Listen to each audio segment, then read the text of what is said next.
사무엘상 18장 1절에서 4절 제가 봉독해 드리겠습니다.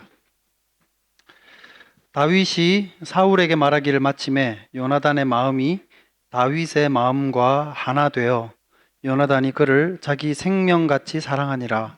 그 날에 사울은 다윗을 머무르게 하고 그의 아버지의 집으로 다시 돌아가기를 허락하지 아니하였고, 요나단은 다윗을 자기 생명같이 사랑하여 더불어 언약을 맺었으며, 요나단이 자기가 입었던 겉옷을 벗어 다윗에게 주었고 자기의 군복과 칼과 활과 띠도 그리하였더라. 아멘. 비전 찬양대에서 찬양 드리겠습니다.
네, 은혜로운 찬양 감사합니다. 이제 주일학교 학생들은 이동해 주시기 바랍니다.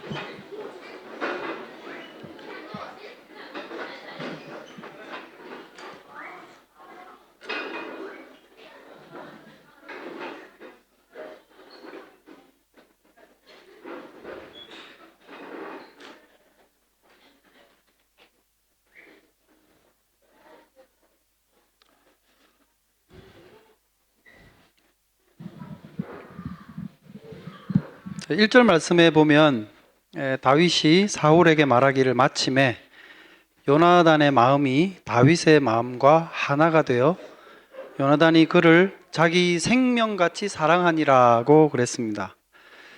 지난주 내용을 여러분 조금 기억해 보시면 어린 다윗이 나가서 골리앗과 싸워서 이겼습니다. 그 전투에서 골리앗을 쓰러뜨리고 돌아오자 사울이 저 사람이 누구냐? 누구 집 애냐? 물으니까 신하들이 저 베들레헴에 이새라고 하는 사람인데 그 사람 아들입니다 라고 답을 해줍니다. 그 이야기를 듣고 사울은 그날부터 다윗을 이 궁정에서 일을 하게 했습니다. 집에 되돌려 보내지도 않고 그날부로 궁정에서 일을 하게 했습니다. 이 일로 인해서 다윗의 삶은 그야말로 극적으로 바뀌게 됩니다. 집에서 그냥 양을 치던 목동이었던 이 다윗이 한순간에 궁정에서 일하는 처음에는 낮은 직위이긴 했지만 어쨌든 관리가 된 것이죠. 이 사울의 아들 요나단 역시도 다윗이 골리앗과 싸우는 그 모습을 보면서 깊은 인상을 받았던 것 같습니다. 두 사람은 금세 친해졌고 깊은 우정을 나누는 사이가 됐습니다. 그러니까 제가 믿기로 요나단이 이 다윗을 향해서 그렇게도 깊은 인상을 받고 짧은 시간에도 이 다윗과 이 우정을 나누는 그런 돈독한 사이가 될 수 있었던 데는 아마도 여호와를 모욕하는 이 적장과 싸우고자 했던 이 다윗의 용맹함뿐만 아니라 그가 입으로 말을 했던 이 믿음의 고백으로부터 이 요나단이 들을 수 있었던 다윗의 그 깊은 믿음에서였을 것이라 저는 그렇게 생각을 합니다. 이스라엘에 처음에 이 골리앗이 적장인 앞에 나와가지고 누구든지 나와 싸우자고 이야기했을 때 아무도 나가서 싸우려고 하지 않던 그런 상황에서 그것에 의분을 느끼고 그와 싸우겠다고 하는 모습을 보면서 이스라엘에 정말 저런 믿음과 용맹함을 갖춘 친구가 있구나 하는 생각을 했을 것이라는 거죠. 그러니까 누가 봐도 참 매력적인 모습입니다. 어린데 그런 무례한 말을 하는 것을 바라보면서 그 사람과 싸우고자 나간, 하나님을 의지하며 갔던 사람. 그러니까 그걸 보면서 다윗을 향해서 정말 저 친구는 믿을 만한 친구구나 라는 확신을 줬을 것이라고 생각합니다. 이처럼 이 다윗과 요나단 이 두 사람은 용맹함뿐만 아니라 이스라엘을 도우시는 하나님에 대한 믿음을 함께 공유하고 있던 사람이었습니다. 그러니까 이런 요나단의 모습에는 어떤 질투라든지 옹졸함이라든지 이런 건 찾아볼 수 없습니다. 지난주에도 언급을 드렸던 것처럼 요나단은 용맹함에 있어서도 다윗과 참 비슷한 모습을 갖고 있었고 도우시는 하나님에 대한 믿음도 공유하고 있었습니다. 하나님의 영이 다윗과 함께 하신다는 것을 보면서 요나단은 기뻐했고 그리고 그것을 함께 격려해 줄 줄 아는 그런 사람이었습니다. 오늘 본문 3절과 4절에도 있듯이 요나단은 이 다윗을 정말 자기 생명처럼 사랑하게 되었답니다. 그러니까 어떤 모습에서 자기 생명처럼 사랑했다는 표현을 하게 됐을지 모르지만 얼마나 이 다윗에 대한 깊은 우정을 나누고 있었는가 하는 것들 우리는 짐작을 할 수 있습니다. 그리고 자기가 입었던 겉옷, 또 활, 칼, 띠 이런 것들을 다 다윗에게 줍니다. 그러니까 요나단이 이처럼 이 아량 있는 그런 모습으로 다윗을 받아들이는 이런 장면을 보면 앞에서부터 우리가 요나단이라고 하는 인물에 대해서 보았던 그리고 그에 대한 기록을 통해서 우리가 느낄 수 있는 그의 모습과 아주 일관된 그런 장면이라는 것을 우리는 느끼게 되는 것 같습니다. 이 이후부터 다윗은 이스라엘이 하게 되는 전투에 늘 투입이 됐습니다. 그리고 계속 이스라엘을 승리로 이끌게 됩니다. 금세 그는 무시할 수 없는 전사가 되었고 군대 안에서 빠르게 진급을 하면서 사람들에게도 환영을 받게 되었습니다.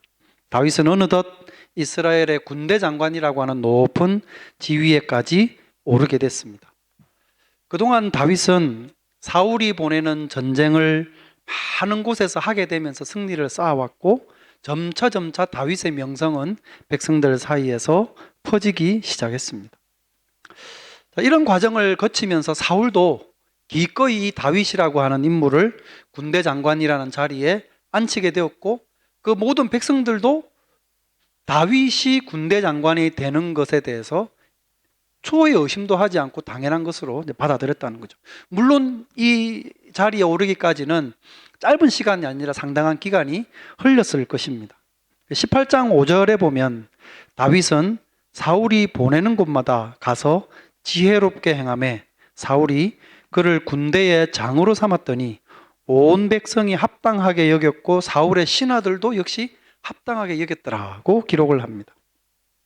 여러분 한번 생각해 보십시오. 처음에 다윗이 골리앗과 싸운다고 했을 때 어느 누가 저 아이가 골리앗과 앞에 나아가서 골리앗을 이길 것이라고 생각을 했던 사람이 한 명이라도 있었습니까? 근데 그랬던 다윗이 어느덧 많이 성장하고 상황은 바뀌게 되었던 거죠. 군대 장관의 자리에 오르는 것은 당연히 다윗이어야 한다라는 생각을 백성들이 이미 공감할 정도까지 되었습니다.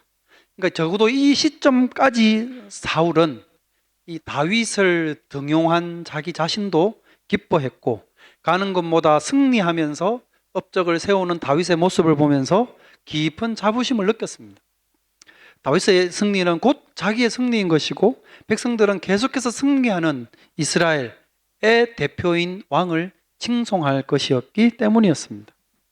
그러니 사울은 다윗으로 인해서 백성들에게 정말 인기 있는 군주가 될 수밖에 없었고 그는 늘 백성들로부터 그런 갈채를 받는 것에 익숙해져 있었습니다. 그러니까 지금까지는 모든 게 순조롭고 좋았습니다. 그런데 이런 사울의 마음을 한순간에 얼어붙게 만들고 다윗을 향해서 그야말로 불같은 질투심을 갖게 만드는 일이 발생하게 됩니다. 그게 어느 때냐 그러면 여느 때처럼 다윗이 전쟁에 나갔고 승리를 하고 돌아왔습니다. 개선 장군처럼 이제 그 백성들의 환호를 들으면서 군사들과 함께 이제 행군을 하고 있는데 그 앞은 왕이 이제 대표이니까 앞에 서서 사울도 함께 걷고 있었습니다. 그런데 그 환호하는 군중들 사이에서 사울이 이전에는 한 번도 들어보지 못한 이상한 소리가 사울의 귀에 이제 들리는 거죠. 6절과 7절 말씀에 보면 이렇게 되어 있습니다. 무리가 돌아올 때 곧 다윗이 블레셋 사람을 죽이고 돌아올 때 여인들이 이스라엘 모든 성읍에서 나와서 노래하며 춤추며 소고와 경쇠를 가지고 왕 사울을 환영하는데 여인들이 뛰놀며 노래하여 이르되 사울이 죽인 자는 천천히요 다윗은 만만히로다 한지라. 그러니까 막 환호하는 소리 가운데 갑자기 여인들의 목소리가 들리는 거죠. 사울은 천천히고 다윗은 만만이다. 저는 이 장면을 늘 보면서 개인적으로 안타깝다고 생각이 드는 것은 이 여인들의 그 외치는 그 소리를 그냥 웃으면서 여유롭게 받아들이고 그 사람들 앞에서 사울이 여러분 이 사람이 다윗입니다. 그러면서 함께 손을 들어서 이 다윗의 팔을 들어줬다면 얼마나 이 멋진 장수 위에 훌륭한 군주라는 소리를 백성들이 외치면서 환호를 했겠습니까? 근데 이 상황에서 이 사울은 그런 마음을 갖지 못했던 것 같습니다. 여인들의 이 말을 들으면서 갑자기 사울은 빈정이 상했고 그것이 다윗을 향한 시기심으로 발전을 합니다. 이 시기심은 곧장 적대감으로 바뀌었고 다윗을 숙청해야 되는 대상으로 이름을 올려놓게 됩니다. 왜 이렇게도 사울은 이 옹졸하게 반응을 했을까? 그러니까 사울의 입장이 되어 보려고 한번 생각을 해봤습니다. 이미 과거에 사울은 선지자를 통해서 자기의 왕권이 길지 않을 것이라는 이야기를 들어서 알고 있던 상황이었죠. 그러니까 어쩌면 이런 백성들의 분위기가 바로 전에 선지자를 통해서 들었던 그 메시지가 성취되고 있는 것을 방증하는 것일지도 모른다는 위기의식을 가졌을 수도 있겠다는 생각을 합니다. 그러니까 자기 왕권에 대해서 하나님의 지지를 이제는 확인하고 확신할 수 없는 상황에서 그동안 사울이 기대해 왔던 것은 백성들의 환호요, 칭송이요, 갈채였는데 어느 순간 자기 귀에 들려지는 이 백성들의 뭔가 어떻게 보면 별것 아닌 환호였지만 자기 귀에 꽂힌 그 말, 사울은 천천히고 다윗은 만만이다 하는 그 말이 그로 하여금 그런 이전의 상황들을 알고 있는 그였기 때문에 이런 말에 대해서 과민한 반응을 하게 했을 수도 있겠다는 것이죠. 그러니까 어쨌든 이런 에피소드를 통해서 우리가 분명히 알 수 있는 것은 사울과 다윗이 갑작스럽게 관계가 틀어진 것이 다윗이 우리가 알지 못하는 어떤 잘못을 사울에게 한 것이 아니라 그야말로 순전히 이 사울이라고 하는 사람의 시기심과 질투로부터 비롯된 것이라는 것을 우리는 알게 되어집니다. 그러니까 이 이후부터 사울은 그야말로 질투의 노예가 됩니다. 다윗을 자기 왕권에 가장 위협이 되는 사람으로 찍어놓고 계속해서 그를 주시하게 됩니다.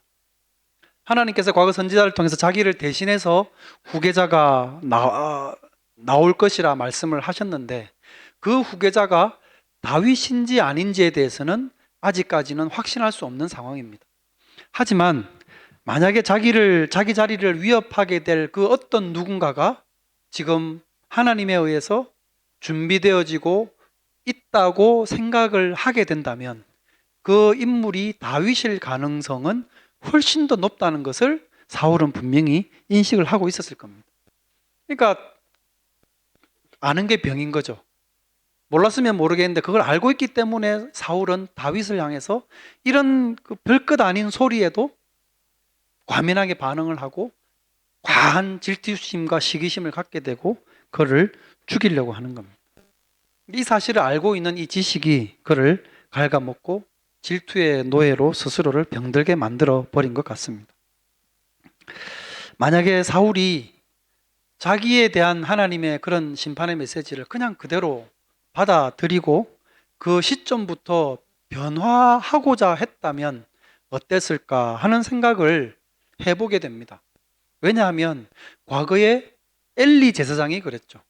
하나님이 어린 사무엘을 통해서 엘리 제사장과 그 가문에 대한 심판의 메시지를 주셨습니다. 근데 엘리는 그것을 어린 사무엘을 통해서 그 메시지를 듣고는 받아들였습니다. 그리고 그 다음부터 어떻게 했습니까?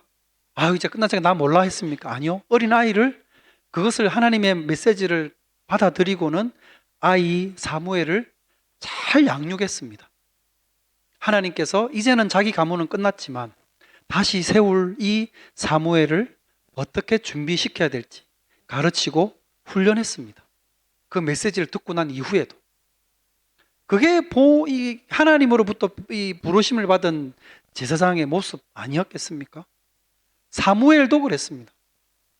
하나님이 왕정을 허락하지 않으시려 했는데 백성들이 워낙 원하니까 왕정을 허락하시고 이제는 그때 처음에 왕 사울이라는 인물을 세우려고 하셨을 때 이 선지자 사무엘도 그것을 받아들입니다. 어떻게 보면 왕이 없을 때는 자기가 백성들을 다스려야만 했거든요. 하나님의 메시지를 듣고. 그런데 그 이후에 사무엘은 그 하나님이 허락하신 왕정을 받아들이고 나서 사울을 훈련합니다. 위에서 돕고 위에서 기도하고 하나님의 메시지를 사울에게 전하면서 그가 온전한 왕으로 설 수 있도록 제 역할을 담당했었습니다. 그러니까 이런 역할을 제사장이든 선지자든 했어야만 했던 것이죠. 근데 엘리 제사장이 그랬고 사무엘이 그랬던 것처럼 사울 역시도 비록 자기에게 심판의 메시지가 떨어져 있긴 했으나 그러나 하나님이 또다시 세대를 그렇게 준비시킨다고 생각을 한다면 조금이라도 믿음이 있는 사람이라면 그것을 받아들이고 혹 그 인물이 다윗일지 모른다는 생각이 들었다면 순종해서 잘 왕으로 세워질 수 있도록 역할을 했었다면 나중에 권력도 평화롭게 잘 이양되었을 것이고 그에 대한 평가도 어쩌면 달라졌을지 모르겠다는 생각을 하게 됩니다. 하지만 일은 그렇게 진행되지 않았습니다. 그가 갖고 있는 이 적대감 때문에 고통당한 사람은 사실은 다윗이라기보다는 사울 그 자신이었습니다. 그 이전까지는 다윗의 승리가 곧 자기의 승리였고 자기의 기쁨이었는데 그 이야기를 듣고 난 이후부터는 다윗이 승리를 하면 승리를 할수록 더 불안해집니다. 여호와께서 정말 저 사람과 이 다윗과 함께 하신다는 사실을 자꾸 눈으로 보면 볼수록 더 마음은 무거워지고 두려움은 커지고 그에 대한 미움은 더 커져만 갔습니다. 여러분 한번 생각해 보십시오. 누군가가 잘 되고 있고 사람들로부터 칭송을 받는데 칭송을 받을수록 나는 더 기분이 나쁘고 불안하고 더 그에 대한 미움이 커집니다. 그게 얼마나 이 불행한 인생입니까? 그때부터 사울은 다윗을 자연스럽게 죽음으로 내몰기 위해서 자기가 사용할 수 있는 방법을 동원합니다. 심지어는 자기 딸을 이용하기도 합니다.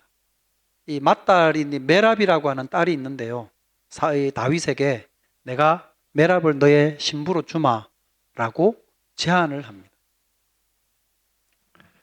17절 말씀해 보면 사울이 다윗에게 이르되 내 맏딸 메랍을 너에게 아내로 주리니 오직 너는 나를 위하여 용기를 내어 여호와의 싸움을 싸우라 하니 이는 그가 생각하기를 내 손을 그에게 대지 않고 블레셋 사람들의 손을 그에게 대게 하리라 함이라.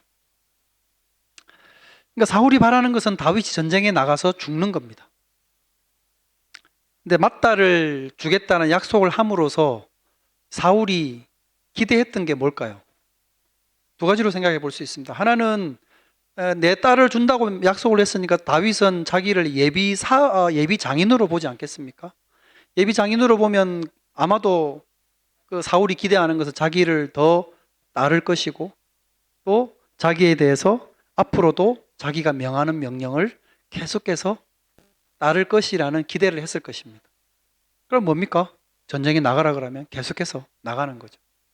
그리고 또 하나는 만약에 백성들에게 인기가 계속해서 지금 다윗이 지금 인기를 얻고 있는 것처럼 계속 인기가 높아지다 보면 어떤 잘못된 마음을 갖고 있는 사람은 그 체제를 전복하려는 마음을 가질 수도 있는 거죠.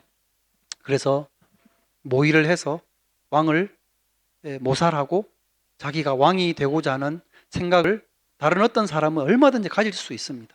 그런데 사위로 삼겠다라는 약속을 만약에 한다면 어떨까요?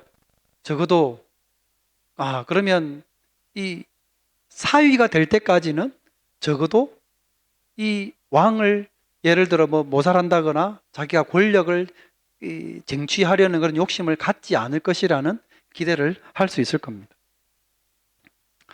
어쩌면 이런 기대를 가지고 메랍을 주겠다는 약속을 했는지 모르겠습니다. 그런데 시간이 좀 지나가지고는 메랍을 다윗에게 준 게 아니고 다른 사람에게 시집을 보내버립니다. 그러니까 처음부터 다윗에게 시집을 보낼 생각은 없었던 거죠. 그냥 그런 마음을 이용하려는 것뿐이었다는 걸 알 수 있습니다. 자, 그런데 이 시점에서 사울이 아주 뜻밖의 사실 하나를 알게 됩니다. 자기의 막내딸인 미갈이라고 하는 딸이 있는데요. 이 딸이 다윗을 사랑하고 있다는 것을 알게 된 거예요. 그러니까 다윗을 전쟁에 내보내가지고 죽일 생각을 하고 있으니까 그랬다면 이 미갈이 다윗을 사랑하고 있다는데 죽일 생각이면 어떻게 했겠습니까? 시집 안 보내려 하겠죠. 누가 자기 사랑하는 딸을 과부로 만들 계획을 세우겠습니까? 그런데 사울은 그야말로 미친 게 된 거죠. 모든 상황이. 그러니까 사울이 그 미갈이 다윗을 사랑한다는 걸 알고는 이거를 다윗을 죽일 수 있는 좋은 기회로 만들면 되겠다는 생각을 하는 거죠. 그래서 흔쾌히 미갈을 다윗과 결혼을 시킵니다.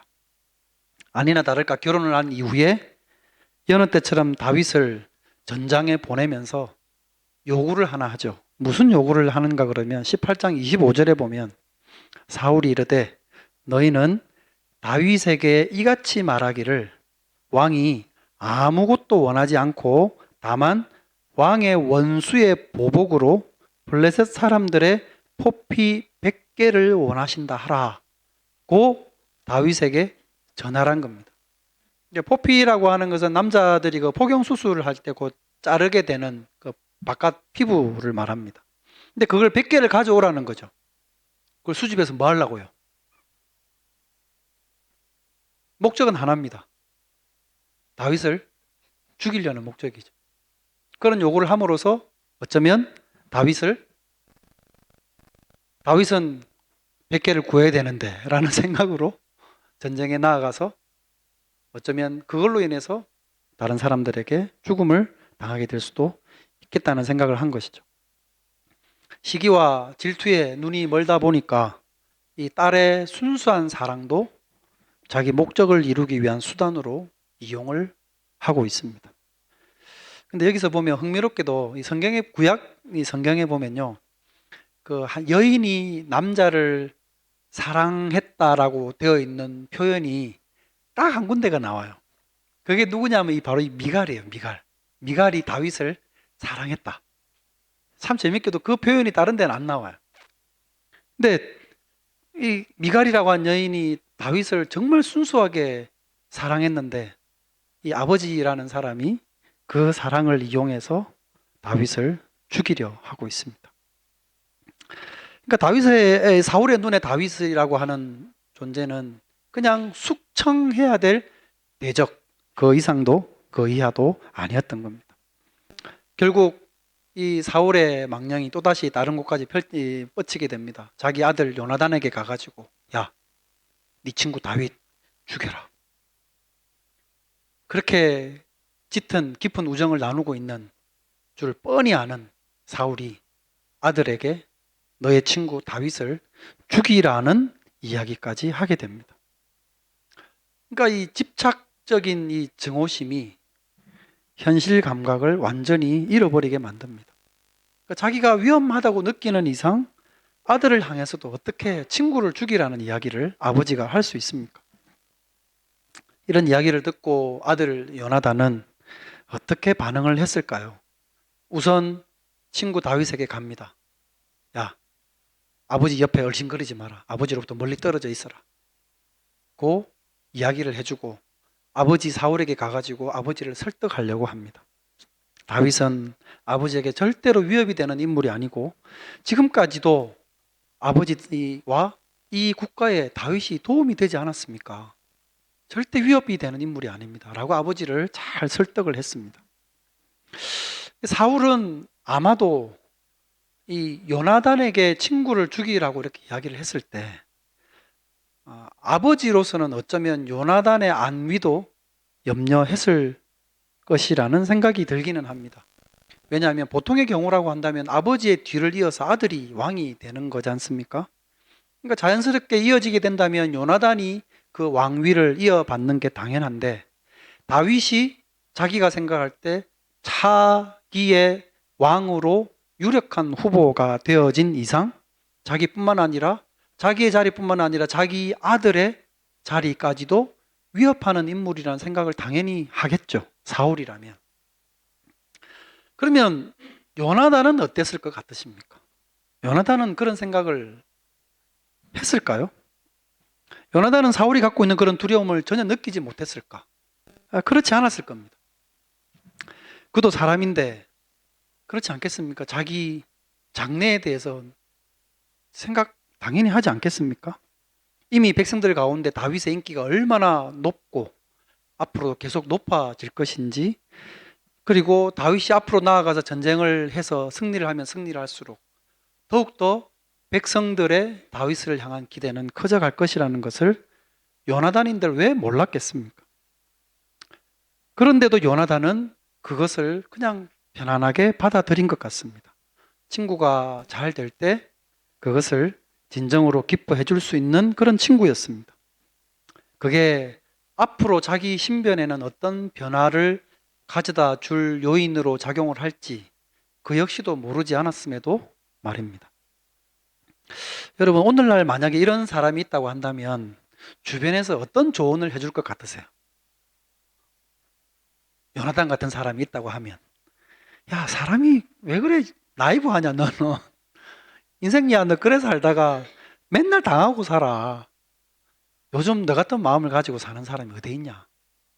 지금은 다윗이 그래도 현재로는 너보다 좀, 너는 왕의 아들이니까 그렇다 하지만 나중에 다윗이 진짜로 힘이 세어지고 상황이 바뀌면 그때도 너처럼 이런 우정을 나누는 친구로서 있을 거라고 너 어떻게 확신하냐?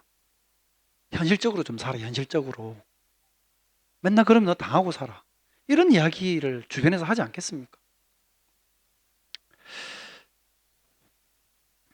근데 요나단은 그런 마음을 갖지 않았던 것 같습니다.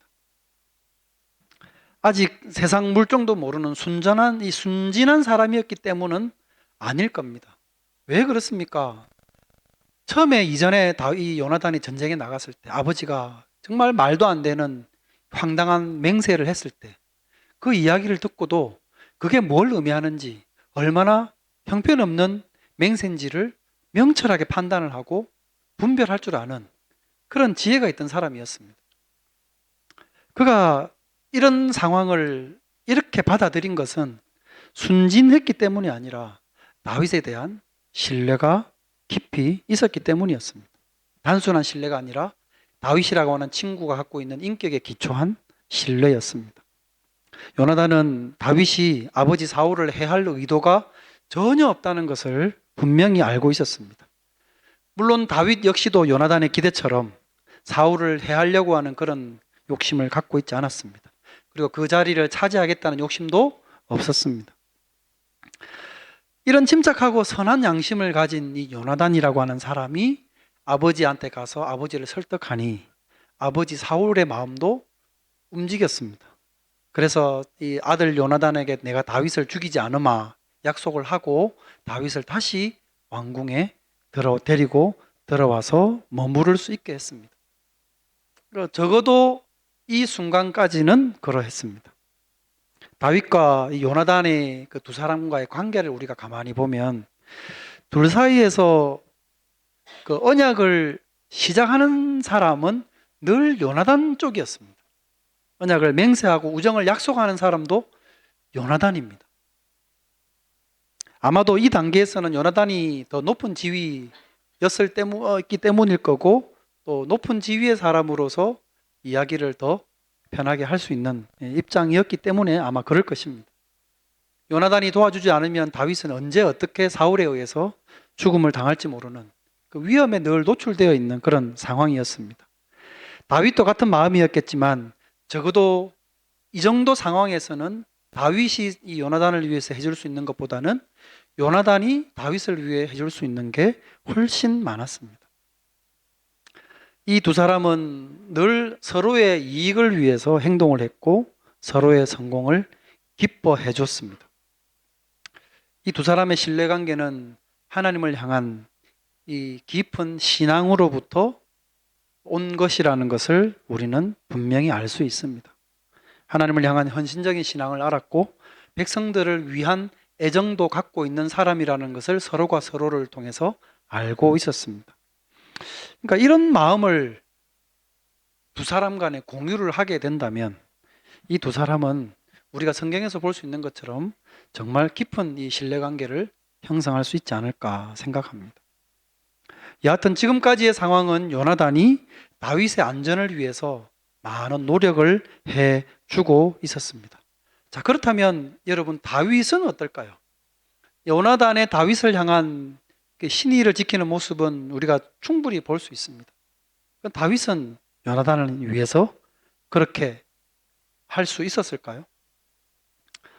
좀 전에 말씀을 드린 것처럼 지금까지는 다윗이 요나단을 위해서 뭔가 해줄 수 있는 게 없었기 때문에 요나단의 도움을 많이 받았습니다. 근데 나중에 다윗이 상황이 바뀌어서 자기가 요나단을 도울 수 있는 그런 상황이 되었을 때 그때도 역시 다윗이 요나단을 위해서 자기가 받았던 그 신의를 친구를 위해 보여줄 수 있었을까요? 다윗은 요나단에게 어떤 신의를 지켰는지 한번 보겠습니다.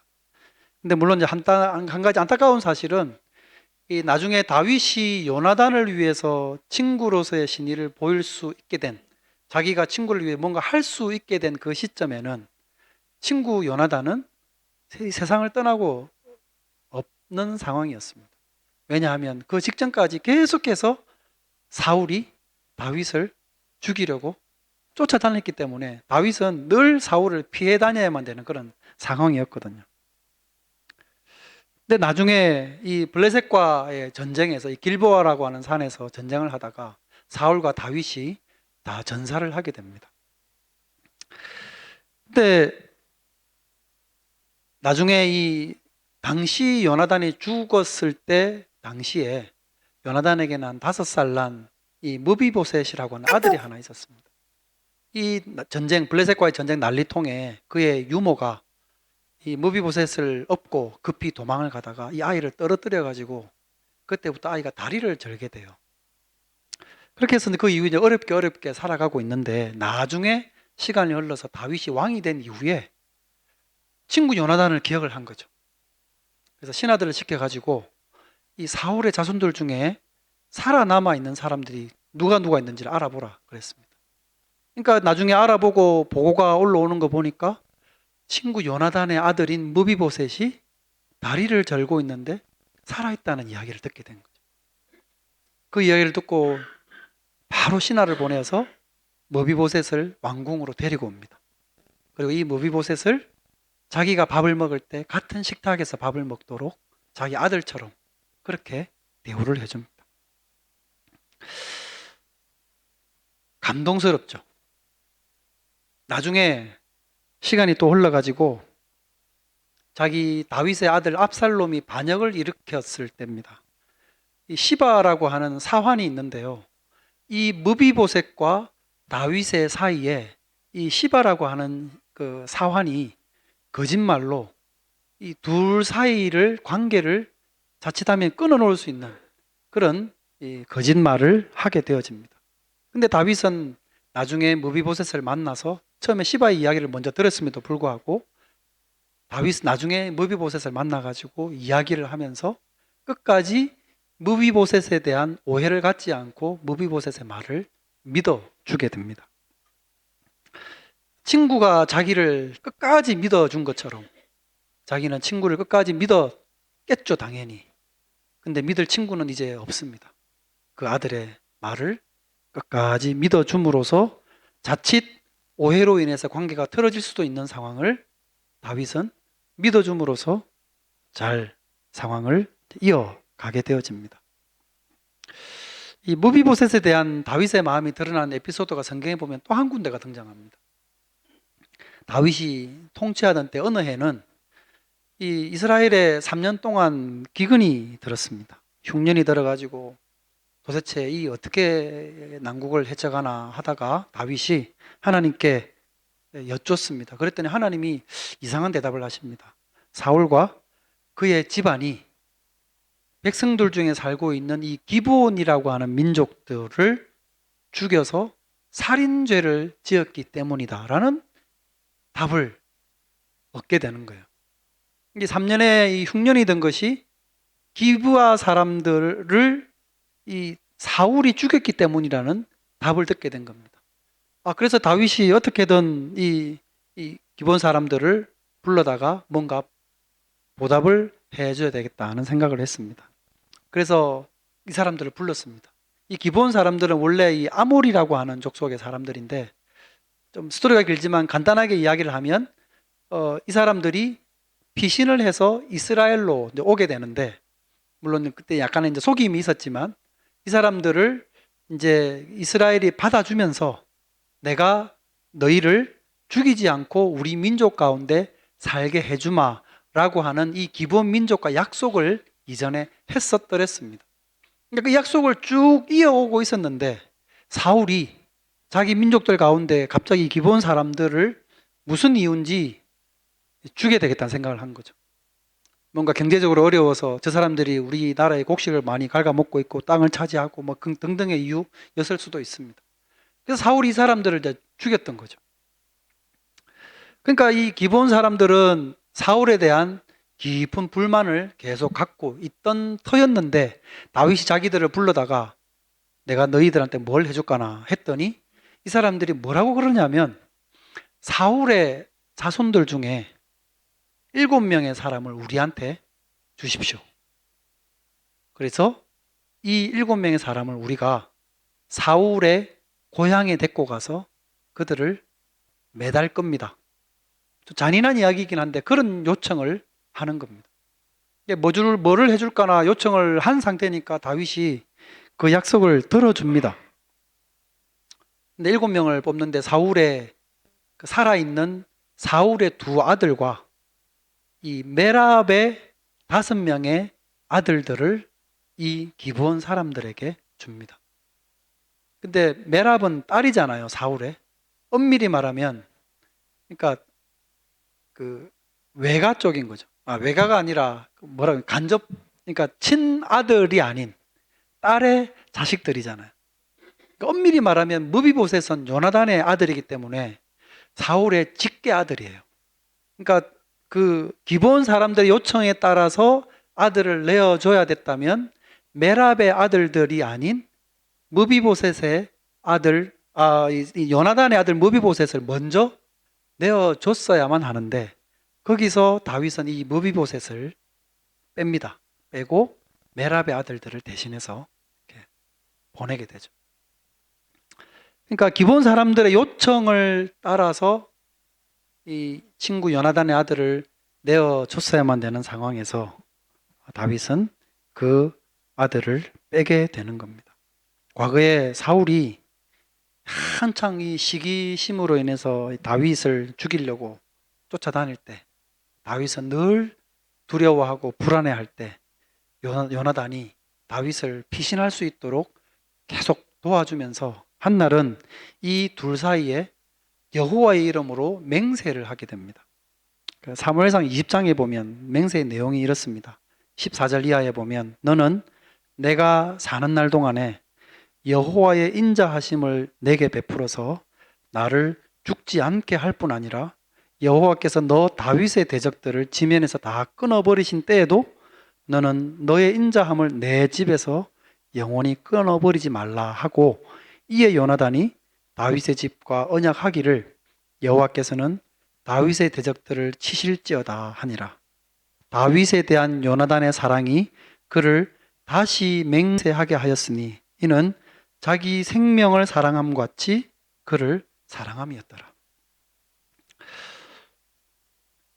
여호와의 이름으로 맹세를 하면서 정말 깊은 이 두 친구 사이에 서로가 서로를 위해서 끝까지 그 집안을 지켜줄 것을 맹세하고 다짐을 했던 거죠. 비록 지금은 요나단이 세상을 떠나고 없긴 하지만 다윗은 친구가 자기에게 보였던 신의를 기억을 하고 친구에 대한 자기의 신의를 끝까지 지켜줬었습니다. 요한복음 15장에 보면 예수님께서 당신의 백성들 가운데 친구라고 부르신 그 내용이 나옵니다. 그 표현을 가만히 보면 예수님께서 우리를 친구라고 불러주신 그것도 은혜이고 주님의 친구가 되기 위해서 우리는 어떻게 해야 되는가에 대한 내용도 거기에 기록이 되어져 있습니다. 요한복음 15장 14절 15절인데요. 14절을 먼저 보면 너희는 내가 명하는 대로 행하면 곧 나의 친구라 그랬습니다. 주님의 친구라고 불리우는 사람은 주님의 말씀을 듣고 그것을 행하는 사람이랍니다. 그리고 15장 15절에 보면 이제부터는 너희를 종이라 하지 아니하리니 종은 주인이 하는 것을 알지 못함이라. 너희를 친구라 하였노니 내가 내 아버지께 들은 것을 다 너희에게 알게 하였습니다. 그러니까 예수님은 우리를 친구로 여기셨기 때문에 하나님으로부터 들은 하나님의 비밀을 알려주신답니다. 우리가 보통 그냥 친구라고 할 때 여러분은 어떤 이미지를 갖고 계십니까? 친구라고 할 때 우리가 생각하는 그런 내용을 이 예수님의 말씀도 포함을 하고 있는 것을 알 수 있습니다.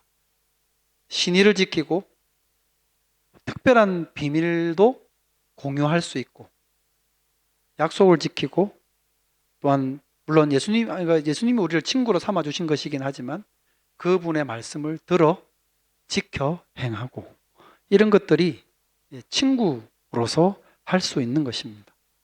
예수님은 우리를 그런 친구라고 이렇게 칭해 주셨습니다. 친구로서 예수님은 하나님의 나라의 비밀을 우리로 알게 해 주셨습니다. 그러면 이제 친구로서 우리는 주님께 뭘 할 것인지를 한번 생각해 보시기를 바랍니다. 그리고 아는 것이 아니라 행하는 것이랍니다.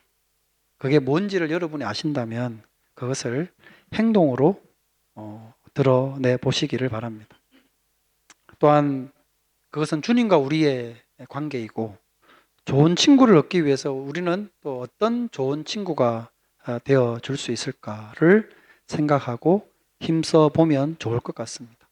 그렇게 된다면 이 주님 안에서 정말 멋지고 성숙한 훌륭한 이 믿음의 공동체가 되지 않을까 생각합니다.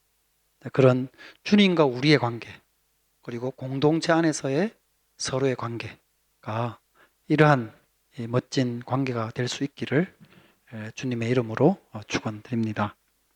기도하겠습니다. 걸어가신 하나님 은혜를 감사합니다. 하나님 앞에서 신의를 지키기를 약속하고 우정을 다짐하며 그것을 끝까지 지켜왔던 요나단과 사울의 모습을 통해서 친구를 다시금 생각합니다.